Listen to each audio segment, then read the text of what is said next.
Sons and Daughters of God for May 2nd.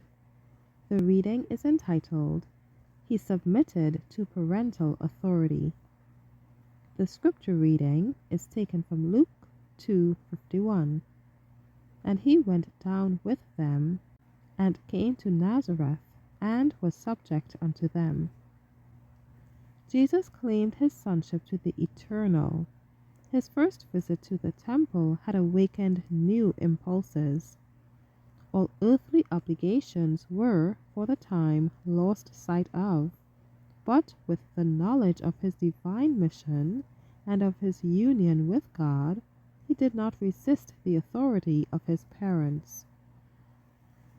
At their request, he returned with them as a faithful, obedient son, and aided them in their life of toil.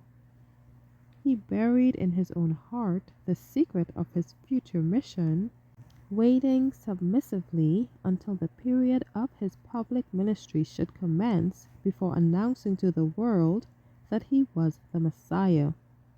He submitted to parental restraint for the period of 18 years after he had acknowledged that he was the Son of God and lived the simple, common life of a Galilean, working at the carpenter's trade.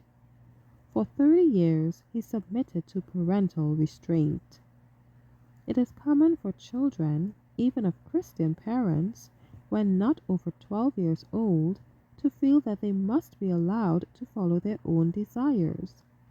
And parents are ready to be led by their children rather than lead them. For this reason, many youth come up with habits of selfishness and idleness. They are vain, proud, and headstrong. When we look upon his patient self-denial, his shrinking from all notoriety, devoting himself to his daily labor in a humble sphere, what a beautiful light is shed about his new life.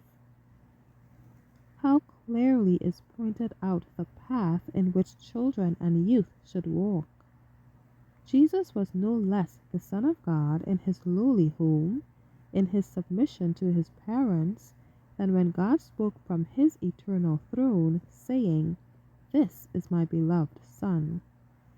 The life of Christ assures a blessing forever upon a life of cheerful submission to parental restraint and a life of physical and mental industry. Thank you for listening.